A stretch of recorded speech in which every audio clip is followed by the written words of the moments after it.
नेपालबाट जापान आउन चाहने धेरैको सपना हुन्छ, तर यही जानकारी नहुँदा धेरैजना दलालको चक्करमा पर्छन् र लाखौँ रुपियाँ खर्च गरेर पनि न त भिजा आउँछ न त काम। के तपाईँलाई थाहा छ नेपालबाट जापान आउन कानुनी र सुरक्षित बाटो पनि छ, जसलाई हामी एसएसडब्ल्यू भिजा भनिन्छ। आजको यो भिडियोमा म तपाईँलाई एसएसडब्ल्यू भिजा भनेको के हो, कसरी प्रोसेस हुन्छ, कस्ता कामहरू पाइन्छ र के कुरामा ध्यान दिनुपर्छ भन्ने बारेमा कुरा गर्नेछु। यदि नयाँ हुनुहुन्छ भने हाम्रो यस युट्युब च्यानललाई सब्सक्राइब गर्न चाहिँ नबिर्सिनु होला, साथै नजिकमा रहेको बेल आइकन थिच्न सक्नुहुनेछ। भिडियोलाई ढिला नगरिकन सुरु गरौँ। एसएसडब्ल्यू भिजा भनेको के हो त? एसएसडब्ल्यू भिजा भनेको स्पेसिफिक स्किल वर्कर भिजा हो। जापानमा कामदारको कमी भएको कारण जापान सरकारले यो भिजा सुरु गरेको हो। यस भिजाबाट विदेशी नागरिकले जापानमा काम गरेर बस्न पाउँछन्। यो स्टुडेन्ट भिजा जस्तो पनि होइन, टुरिस्ट भिजा पनि होइन, यो वर्क भिजा हो। एसएसडब्ल्यू भिजामा आएर कुन कुन सेक्टरमा काम गर्न पाइन्छ त? एसएसडब्ल्यू भिजा अन्तर्गत हाल धेरै सेक्टरमा काम पाइन्छ, जसमध्ये मुख्य सेक्टरहरू यस्ता छन् है त।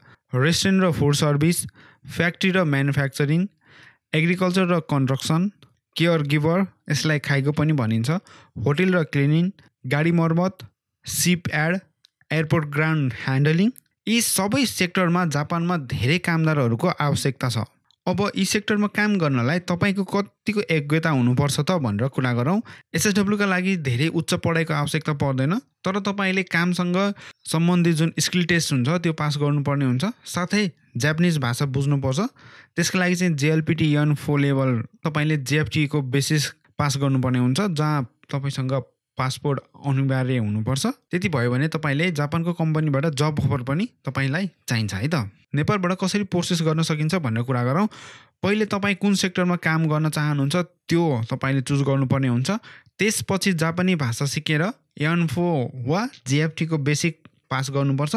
आफ्नो कामसँग सम्बन्धित स्किल टेस्ट पास गर्नुपर्छ। यो टेस्ट पास गरिसकेपछि जापानको कम्पनी वा सपोर्ट अर्गनाइजेसन खोज्नुपर्छ। लाइक तपाईँले कन्सल्टेन्सी खोज्नु पर्यो, जसमा कम्पनीले तपाईँका लागि जापानमा COE निकाल्छ। COE आइसकेपछि नेपाल स्थित जापानको दूतावासमा भिजा आवेदन दिन सकिन्छ। भिजा स्वीकृत भएपछि तपाईँ जापान गएर कानुनी रूपमा काम गर्न मजाले सक्नुहुनेछ। यसको स्यालेरी र यसको कामको अवस्थाको बारेमा कस्तो हुन्छ भनेर कुरा गरौँ। एसएसडब्ल्यू भिजामा काम गर्दा तपाईँको स्यालेरी जापानी कामदार सरह नै हुन्छ।